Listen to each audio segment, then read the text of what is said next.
Welcome to your daily dose of theological German. We are on installment number 5 of this book here, The Cult Theology of the Letter to the Hebrews by Gäbel. And you do have to say Gäbel and not Gäbel because there's an umlaut there over the A.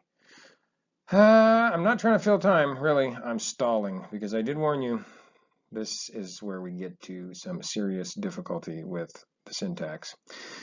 And so you may want to just, bow out now, although that would be very bad for my YouTube viewing stats. So please do continue watching. Here we go. Okay, first of all, there's a bit of a subheading here. We're probably going to say network, the network of thematic connections. So you may recall in yesterday's sentence there was a reference to thematic connections, and we talked about how that could have been contexts, but connections made more sense, and you'll see why that is here. Certainly if we're talking about a network, it's going to be connections, not context. But in any case, that's the heading. And so now we get to this crazy sentence. I'm not going to do the usual thing where I cut to a smaller picture of the text and have a space to write and so forth. And I'm not going to give you an upfront translation. We're just going to start digging into trying to figure out this sentence because it's really out of control and it has too many parts. Okay, so let's just jump right into some of the syntactical things we have to settle in order to even begin thinking about how we're going to translate this. So first we need a subject, okay? So I'm just going to show you, anytime you have a definite article followed by a preposition, you should start having your sirens going off saying, hey, this might be one of these crazy constructions where my definite article got separated from its noun by this massive modification phrase that might have subphrases within it, etc. And that is in fact what's happened. So the first thing you want to do is actually find the noun that just goes with the definite article. Sometimes it won't be a definite article, sometimes it'll be another adjective, but in this case it is. So this is a plural definite article that goes with this noun down here. Look how far away that is. The themes. Okay, that's your subject. The themes. All of this other stuff that happens in between there, including some verbs, frankly, is not going to be the main sort of clause. That's just modifying the subject, okay? So before we deal with that, let's just get it straight. The subject is the themes, okay? Then you have this next chunk, which you can see is offset by these dashes here. Okay, there's a dash there and a dash there. So that chunk is actually now just an elaboration of the subject, the themes, and then it just tells you what they are. The themes of access to the heavenly sanctuary, etc. Okay, so that's an elaboration of the subject, so that's fine. So then you get to your verb here. Okay, the themes are, and the beauty of this, I mean, it's kind of hysterical in one way, is that that verb is actually in second position, which is where German verbs have to be if they're the conjugated verb in the sentence, right? And so it's just that a lot of things got grouped together with your subject before you got to the official second position in the sentence so that you would have the verb. So, but we're starting to see there is a simplicity to this, right? So the themes are what?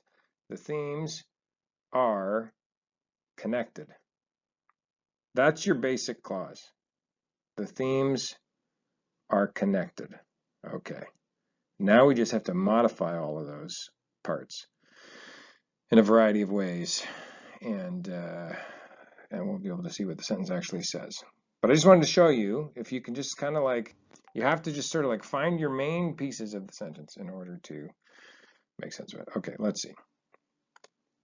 So let's deal with the themes first, okay? So we have this here, the subject, and it's going to be modified in a couple of ways. So when you're dealing with all of those modifiers that show up in between here, the first thing you want to look for usually is a participle or some other adjective, which is often going to actually come right next to the noun to get you started. So you could now say the connected themes. So that's helpful. That's not too difficult sounding of a phrase. You can do that in English. You can split the noun from its article with a adjective like that, no problem. But then you can modify that adjective, and especially because it's a verbal adjective, a participle, you can really modify it in a variety of ways, which happens here. And so first you have a prepositional phrase, and then you also have another prepositional phrase. Okay, so let me just show you how those two are going to translate in there. So you're going to say the themes connected, and now how do we want to modify connected? Well, they are connected with the ritual of Numbers 19. Okay, so the themes that are connected with the ritual of Numbers 19. Great, that's also easy to deal with. They're connected with the ritual of Numbers 19 already. Oh, okay, so we're just modifying when they were connected. Already in the early Jewish reception, as well as in Hebrews 9:13 to 23 and 12:24. Okay, so that's actually, once you put it that way, not so difficult, but you just have to find all the pieces and put them together like that. So you're talking about themes, which this author has already probably talked about in reference to these other things. And so we already know that they're connected in early Jewish reception of Numbers 19, as well as in Hebrews 9:13, 23, and 12:24. These themes, and then he spells out what the themes are. Those themes being access to the heavenly sanctuary, new covenant, and purification as forgiveness of sins. And so this here, of course, is a compound word, sins, forgiveness of sins. Okay, so those themes, and he tells you what they are and reminds you that they are already connected in early Jewish reception and in other parts of Hebrews with the ritual of Numbers 19, those themes. And then he says, are also in Hebrews 10:22.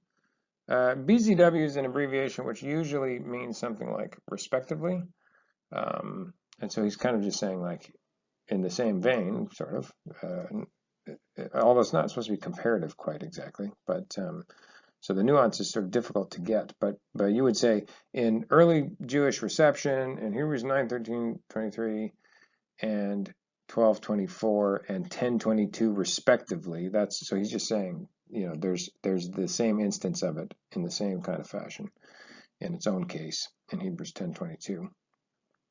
Okay, so those themes are also in Hebrews 10:22, correspondingly, maybe would be a good way to put that, correspondingly, in the narrower context. And so here you have eng is actually the word there, and it means narrow, and then you have the comparative ending, and then you have your case ending.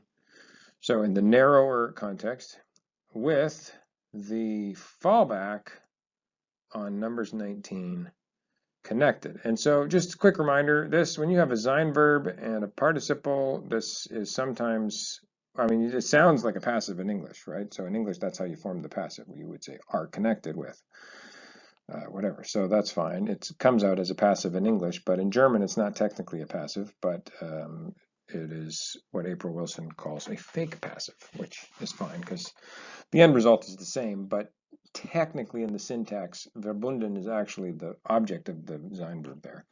And so it's sort of functioning substantively, but then it's modified by this prepositional phrase. So it's easier just to think of it as a passive. Okay, so those themes that we understand in all those ways that was said earlier in the sentence are connected in the same way, correspondingly, also in Hebrews 10 in the narrower context with the fallback on Numbers 19, or you might even say with recourse to Numbers 19. It's a really complicated way of just saying, yeah, hey, 10:22 refers to Numbers 19 and makes the same kind of connections with ritual as these other texts do. I mean, why? Why must Germans be famous for such difficult syntax that English writers are always being told not to do? Don't use the passive voice. Don't use all of these modifying phrases. Keep your sentences clear and easy to read. Well, apparently that's only if you're using English. Because in German, this is perfectly acceptable, if not the norm. That's okay. It's good to see a normal German sentence once in a while, so I hope you found that fun. As always, thank you for watching. I hope you found that helpful and not too chaotic and difficult to follow. Please do like and subscribe and share, and we will see you next time.